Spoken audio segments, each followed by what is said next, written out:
सिलसिले में जनाब ये कहना चाहूँगा, आपने बिल्कुल सही फरमाया कि इसमें तवक्कुल से लालच भी ख़त्म हो जाता है। लालच तमाम बुराइयों की जड़ है, जिससे हम जब तवक्कुल करते हैं खुदा की ज़ात पे तो यकीनन हम अपने लालच और दूसरी चीज़ों से बाज रहते हैं, तो माशरे में बहुत सारी बुराइयों से हम बच जाते हैं।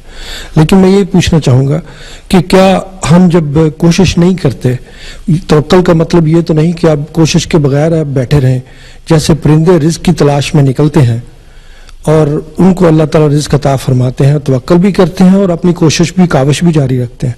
तो इस सिलसिले में आप कुछ फरमाना चाहेंगे कि क्या काविश की तवक्कुल के साथ कितनी अहमियत है? जी, अगर आप आदम अलैहिस्सलाम से लेकर रसूलुल्लाह सल्लल्लाहु अलैहि वसल्लम तक की ज़िंदगी का मुतालिया करें, कोई एक पैगंबर आपको नज़र आता है जो बैठा रहा हो, हमा वक्त कोशां रहे अल्लाह के पैगाम के लिए, लड़ाइयों तक लड़ी, फाके भी बर्दाश्त किए, धूप गर्मी सर्दी बर्दाश्त की। मेहनत तवक्कुल का हिस्सा है। जो एबिलिटी अल्लाह ने आपको दी और अल्लाह ने अलग अलग टैलेंट ग्रांट किया इंसानों को ताकि वो उसको इस्तेमाल करें, मगर उसके नताइज के लिए भरोसा अल्लाह पर करें। जब आप मेहनत पे भरोसा कर लेते हैं तो आपके ईमान में कमी आ जाती है। अल्लाह ये चाहता है कि आप ईमान के साथ मेहनत करें। नताइज अल्लाह ने अपने पास रखे हैं और मेहनत की आपको दावत दी। आप जरा गौर कीजिए, रब्बुल इज़्ज़त ने कमो बेश जैसा कि कहा जाता है 1,24,000 पैगंबर माबूस फरमाए, मगर सबको एक बात कही कि लोगों को मेरे दीन की दावत दो, मेरी तरफ बुलाओ, अलबत्ता इनको हिदायत की तौफीक मैं दूंगा। नतीजा अपने इख्तियार में रखा, क्योंकि अगर नतीजा इंसान के इख्तियार में दे दिया जाता तो इंसान इस दुनिया का ठेकेदार बन जाता। और जैसा कि आज बदकिस्मती से बहुत से शोबों के लोग ठेकेदार बन गए हैं, तो इंसान को ठेकेदार बनने से बचाने के लिए, सिस्टम में रखने के लिए, बैलेंस रखने के लिए अल्लाह ने उसको ये दावत दी है, तू मेहनत कर, कोशिश कर, और जो मोहलत वक्त की,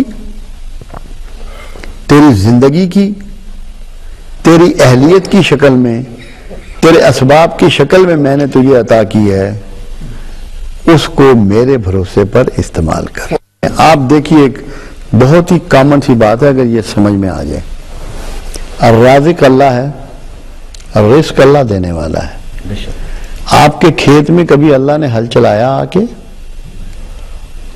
खेत में आप हल चलाते हैं, बीज आप डालते हैं, पानी आप देते हैं, गोडी आप करते हैं, फसल जब पकती है तो उसकी हिफाजत का बंदोबस्त करते हैं, फिर दाना भूसा अलग करते हैं, पिसवाते हैं, आटा गूंथते हैं, और फिर आखिर निवाला भी खुद ही तोड़ते हैं। ये सारे काम आपके जिम्मे। अथॉरिटी अल्लाह है। अगर वो ना चाहे आपकी ये सारी काविशें बेकार हो जाएं, बल्कि खड़ी फसल को चाहे तो बर्बाद कर दे, झुलसा दे। कुरान हकीम में बारहा इसका जिक्र आया है कि बाग तक उजाड़ दिए, खड़ी फसल उजाड़ दी। लोग घरों से निकले हैं कि हम जाके फसल काटेंगे, आगे आए तो देखा कि भूसा बन चुका था। ये चाह रहे हैं कि मेहनत आप करें, जुस्तजू करें, मगर उसे जिम्मे अल्लाह के डालें कि ये मालिक का काम है। आप खुद सोचिए कि मेहनत की दावत वो कैसे देता है। हीरे जवाहरात, चांदी, सोना, मुख्तलिफ धातें, तेल, पेट्रोल, गैसेस, सब पहाड़ के अंदर छुपाई उसने।